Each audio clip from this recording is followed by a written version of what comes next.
Hello mga palangga, masayang buhay sa ating lahat. Kumusta kayo dyan? Welcome to my channel again. For today's video ay magluluto ako ng masarap na arroz caldo. So kung gusto nyong malaman kung paano magluto ng masarap na arroz caldo, panoorin nyo hanggang dulo ang video na to at saka paki-share na lang din. Ayan. So nag-prepare ako dito ng luya.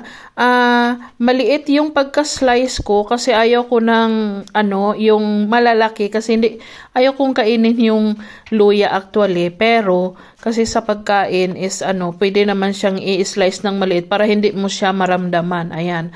So ngayon is nag-slice ako ng chicken fillet. Thai fillet ang gamit ko dito kasi ayaw ko ng merong anong tawag nito, yung pakpak. Kasi gusto ko pag kumain ako ng arroz caldo, yung dire-diretso. Ayan. So tapos na siya.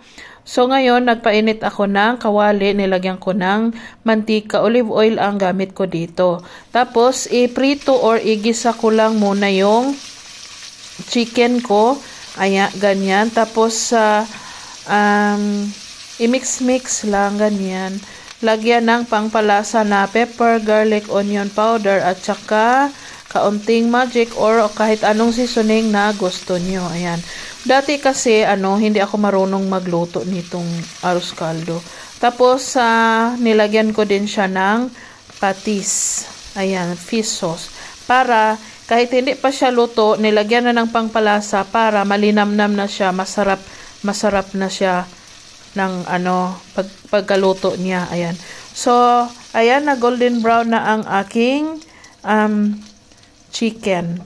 So, ilagay na natin ang luya.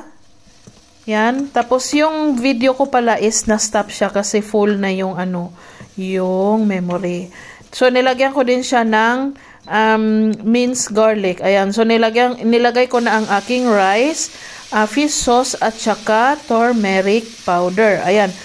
Kasi gusto ko siya yung medyo may yellow kulay. So, nilagyan ko siya ng turmeric. Tapos, nilagyan ko siya na ngayon ng hot water.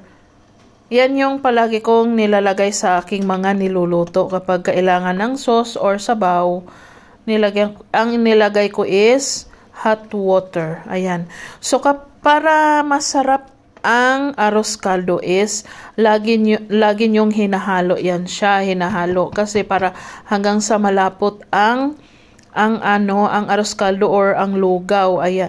Kasi mas masarap kasi talaga kapag malapot siya.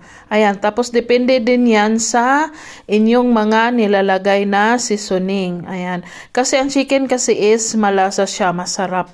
Kaya ayan siya, maganda na haluin hanggang sa maluto siya. Yan yung sekreto. Ayan. So kung nakaabot kayo hanggang dito sa video na to, pakisulat kung ano ang ginamit kong pangpakulay sa aking arroz caldo. Ayan. Maraming salamat at huwag kalimutan na tikman yung mga niluluto nyo. So, ayan na ang aking arroz caldo. Sana ay nagustuhan nyo ang video ko for today. Maraming salamat sa mga nanood. Bye-bye!